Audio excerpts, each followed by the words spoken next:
بسم اللہ الرحمن الرحیم۔ شروع کرتا ہوں رب ذوالجلال کے بابرکت نام سے جو دلوں کے راز خوب جانتا ہے۔ تمام ناظرین کو مہک آف اسلام چینل میں دل کی گہرائیوں سے خوش آمدید اور محبتوں بھرا السلام علیکم۔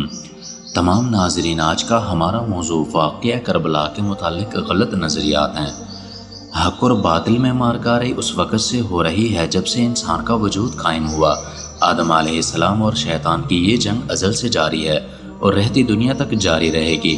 واقعہ کربلا بھی انسانیت اور شیطانیت کے درمیان ہونے والا ایک ایسا مارکا ہے جو رہتی دنیا تک تمام طالبان مولا کے لیے مشعل راہ ہے۔ اس سے پہلے کفار اور مسلمانوں کے درمیان مارکے ہوا کرتے تھے۔ واقعہ کربلا کا سب سے کربناک پہلو یہ ہے کہ نواسۂ رسول کو رسول مکرم صلی اللہ علیہ وسلم کے امتیوں نے بے دردی سے شہید کیا۔ وہ نواسۂ رسول جنہوں نے ہادی برحق کی گود میں پرورش پائی، جن کی پہلی خوراک آپ علیہ السلام کا لعاب دہن ہو، وہ لعاب دہن جس کو صحابہ کرام رضوان اللہ اجمعین زمین پر گرنے نہیں دیتے تھے اور خیر و برکت کے لیے اپنے چہروں اور اجسام پر مرتے تھے۔ اسی پہلو کے متعلق علامہ اقبال رحمہ اللہ فرماتے ہیں: عجب مذاق ہے اسلام کی تقدیر کے ساتھ، کٹا حسین کا سر نعرہ تکبیر کے ساتھ۔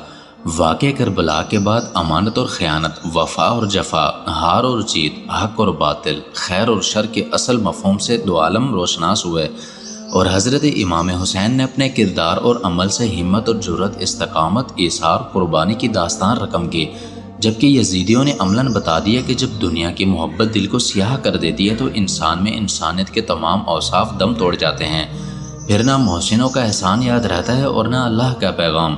نصر ٹک جاتی ہے تو صرف محدود فانی مفادات پر۔ یزید کے پاس فوج، قوت اور دولت تھی جس کی بدولت اس نے ڈرا دھمکا کر مال اور دولت کے ذریعے انسان نما درندوں کو خریدا۔ حضرت امام حسین اور آپ کے ساتھیوں کی کل متاع عشق حقیقی تھا۔ سلطان العارفین حضرت سخی سلطان باہو رحمہ اللہ فرماتے ہیں: عاشق سوئی حقیقی جڑا، قتل مشوق دمنے ہو، عشق نہ چھوڑے مکھ نہ موڑے، توڑے سے تلواراں کھنے ہو، جت ولوے کے راز مہیدے لگے ہو سے بننے ہو، سچا عشق حسین ابن علی دابا ہو، سر دے وے راز نہ بننے ہو۔ ہر دور میں زمانہ اس حقیقت پر مہر ثبت کرتا ہے کہ دنیا کے طالب ہمیشہ ملعون ہوتے ہیں۔ یزید اور اس کے ساتھی تمام مال و متاع، وسائل، ظلم اور جبر کے باوجود ہمیشہ کی ذلت کے ساتھ دفن ہے، جبکہ حضرت امام حسین اور آپ کے صحابہ کے مزارات پر عقیدت مندوں کا ہجوم آپ کی حقانیت کا منہ بولتا ثبوت ہے۔ طالبان مولا کے لیے کربلا منشور ہے اور حضرت امام حسین ہیرو اور رہبر ہیں۔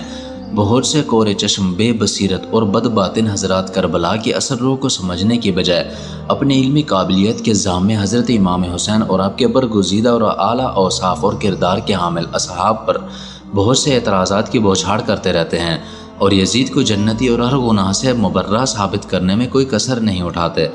واقعہ کربلا کی اہمیت کو کم کر کے دکھانے اور یزید کے کردار کو بلند و بالا ثابت کرنے کا واضح مطلب یہ ہے کہ نعوذ باللہ آپ علیہ السلام، جن کو اللہ تعالیٰ نے بنی نوع انسان کی ہدایت کے لیے مامور فرمایا تھا اور دعوت کا سلسلہ اپنے خاندان سے شروع فرمایا تھا، انہوں نے اپنے گھرانے کی ہدایت اور تربیت کو فراموش کر دیا ہوگا۔ یا آپ علیہ السلام کے گھرانے کے افراد خدا نہ خواستہ حب جہاں کا شکار تھے۔ ان کے خیال میں کربلا حق و باطل کے درمیان مارکا نہیں تھا، بلکہ دو شہزادوں کے درمیان اقتدار کے حصول کے لیے لڑی گئی ایک جنگ تھی۔ اور کچھ ناداں تو یہ کہنے سے بھی نہیں چوکتے کہ حضرت امام حسین کا خروج حاکم وقت کے خلاف اقدام بغاوت تھا۔ ان کا موقف ہے کہ قرآن اور حدیث کی روح سے آپ پر یزید کی اطاعت واجب تھی، اور دلیل کے لیے سورۃ النساء کی آیات پیش کرتے ہیں جس کا ترجمہ: اے ایمان والو، اللہ کی اطاعت کرو اور رسول اللہ صلی اللہ علیہ وسلم کی اطاعت کرو، اور اپنے میں سے اہل حق صاحبان عمرا کی اور درج ذیل فرمان مصطفیٰ پیش کرتے ہیں۔ اگر کٹی ہوئی ناک والا حبشی تمہارا امیر ہو اور تم کو اللہ تعالیٰ کی کتاب کے مطابق لے کر چلے تو اس کی اطاعت اور فرمانبرداری کرو۔ دلائل دیتے وقت یہ لوگ اس بات کو یکسر نظر انداز کر دیتے ہیں کہ یزید کی شخصیت اور کردار کسی زاویے سے بھی ان فرامین کے دائرے میں نہیں آتی، اور نہ ہی وہ ایسا صاحب امر تھا جس کی اطاعت اللہ اور اس کے رسول کی اطاعت سے مطابقت رکھتی، اور نہ ہی ایسا امیر جو مومنین کو اللہ کی کتاب کے مطابق لے کر چلتا۔ کربلا در حقیقت دین کی بقا کا نام ہے۔ جس نے بھی کربلا کو دو شہزادوں کی جنگ کہا یا سمجھا وہ انسانیت اور اخلاقی اقدار سے بہت دور ہے۔ ایک طرف جنت کے نوجوانوں کے سردار حضرت امام حسین ہیں اور دوسری جانب ہر طرح کی اخلاقی برائی میں مبتلا اور دین و انسانیت کی حدود کو پامال کرنے والا شخص یزید ملعون ہے۔ علامہ اقبال رحمہ اللہ فرماتے ہیں موسیٰ فرعون و شبیر و یزید این دو وقت از حیات آید پدید۔ موسیٰ اور فرعون، حسین اور یزید دو متضاد قوتیں ہیں جو جب سے زندگی کا آغاز ہوا ہے ایک دوسرے کے مقابل ہیں۔ موسیٰ اور حسین حق کے نمائندے ہیں اور فرعون اور یزید باطل کے پیروکار ہیں۔ اگر حضرت امام حسین کو حکومت چاہیے ہوتی تو کیا یہ ممکن تھا کہ آپ صرف 72 نفوس پر مشتمل قافلہ لے کر چلتے، جس میں بچے، بوڑھے، خواتین اور بیمار بھی شامل تھے؟ جنگی حکمت کا تقاضا تو یہ ہوتا ہے کہ آپ ایک کثیر مسلح لشکر کے ساتھ روانہ ہوتے۔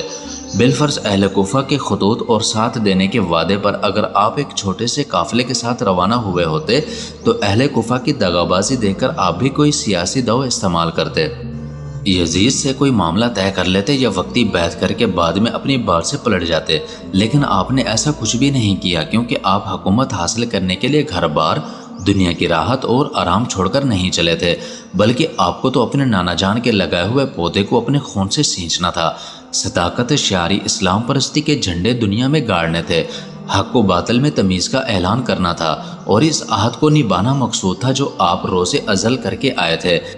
یہ کیسے ممکن تھا کہ آپ اپنی جان کے خوف سے اپنی صداقت اور حق و گوئی پر پانی پھیر دیتے، دین و دنیا کے ہاتھوں فروخت کر ڈالتے اور 4 دن کی دنیاوی زندگی کو خوشگوار بنانے کے لیے دائمی مسرت اور حقیقی زندگی کو ٹھوکر مار دیتے؟ آپ اس نبی رحمت کے نواسے ہیں جنہوں نے کبھی صداقت پر کذب بیانی کو ترجیح نہ دی، جنہوں نے اہل قریش کے عہد استبداء میں ہمیشہ حریت کو اپنا شعار رکھا، نہایت جرأت سے تبلیغ اسلام پر کمر بستہ رہے اور اپنے خاندان کے بزرگوں کے سامنے بھی ہمیشہ اعلان حق کرنے میں جرأت اور ہمت سے کام لیا۔ آپ شیر خدا حضرت علی کرم اللہ وجہہ کے فرزند ہیں، جنہوں نے بچپن میں نہایت کمزور ہونے کے باوجود حق کا راستہ چنا اور کبھی دب کر اپنا کوئی کام نہیں نکالا۔ ایسے باغ کے پھول سے یہ کیسے ممکن تھا کہ وہ فسق اور فجور کا راستہ اختیار کرتے؟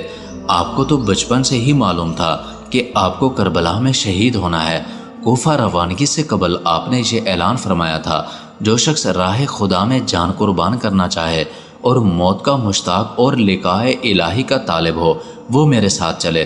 مولانا سید نعیم الدین مراد آبادی رحمۃ اللہ علیہ فرماتے ہیں، اگرچہ امام کی شہادت کی خبر مشہور تھی اور کوفیوں کی بے وفائی کا پہلے بھی تجربہ ہو چکا تھا، مگر جب یزید بادشاہ بن گیا اور اس کی حکومت اور سلطنت دین کے لیے خطرہ تھی تو اس کی وجہ سے اس کی بیعت ناروا تھی، اور وہ طرح طرح کی تدبیروں اور ہیلوں سے چاہتا تھا کہ لوگ اس کی بیعت کریں۔ ان حالات میں کوفیوں کا بپا سے ملت یزید کی بیعت سے دستکشی کرنا اور حضرت امام حسین رضی اللہ تعالیٰ عنہ سے طلب بیعت ہونا امام پر لازم کرتا تھا کہ ان کی درخواست قبول فرمائیں۔ جب ایک قوم ظالم اور فاسق کی بیعت پر راضی نہ ہو اور صاحب استحقاق اور اہل سے درخواست بیعت کرے تو اگر ان کی استدعا قبول نہ کرے تو اس کے معنی یہ ہوتے ہیں کہ وہ اس قوم کو اس جابر ہی کے حوالے کرنا چاہتا ہے۔ امام اگر اس وقت کوفیوں کی درخواست قبول نہ فرماتے تو بارگاہ الہی میں کوفیوں کی اس مطالبے کا امام کے پاس کیا جواب ہوتا کہ ہم ہر چند درپے ہوئے مگر امام بیعت کے لیے راضی نہ ہوئے، اسی وجہ سے ہمیں یزید کے ظلم اور تشدد سے مجبور ہو کر اس کی بیعت کرنی پڑی۔ اگر امام ہاتھ بڑھاتے تو ہم ان پر جانیں فدا کرنے کے لیے حاضر تھے۔ یہ مسئلہ ایسا درپیش آیا جس کا بحل جز اس کے سوا اور کچھ بھی نہ تھا کہ حضرت امام حسین رضی اللہ تعالیٰ عنہ ان کی دعوت پر لبیک فرمائیں۔ یزید کی کردار سازی اور اسے حاکم برحق قرار دینا در حقیقت ملت اسلامیہ کے دلوں سے اسلام اور اہل بیت رضوان اللہ علیہم اجمعین کی محبت اور عظمت کو نکالنے کی کوشش کرنا ہے۔ یزید کے ولی عہد سے اسلام میں غیر شرعی موروثی نظام حکومت کا سلسلہ شروع ہوا تھا۔ حضرت امام حسین رضی اللہ تعالیٰ عنہ کی شہادت کے بعد مدینہ میں انصار اور مہاجرین پر جو قیامت ٹوٹی اس کا ذمہ دار بھی یہی یزید تھا، جس نے 3 روز تک شامی فوج کے لشکریوں کو یہ آزادی دے دی کہ جس کو چاہیں قتل کریں اور جس گھر کو چاہیں لوٹ لیں اور جس کی عزت اور ناموس کو چاہیں تار تار کر دیں۔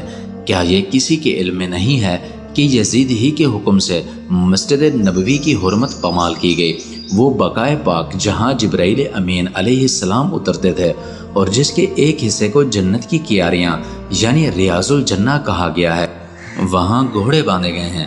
جو شخص بھی ان اعمال سے راضی ہو اور یزید کا وکیل بن کر کھڑا ہو، اس کے دل میں حضور علیہ الصلاۃ والسلام اور آپ صلی اللہ علیہ وسلم اور صحابہ کرام رضوان اللہ علیہم مجمعین اور اہل بیت کی کیا عزت ہوگی۔ تمام ناظرین، اگر آپ کو کوئی بات بری لگی ہو یا میری اصلاح کرنا چاہتے ہوں تو کمنٹ سیکشن میں میری اصلاح کر سکتے ہیں۔ جزاک اللہ خیرا و احسن الجزا۔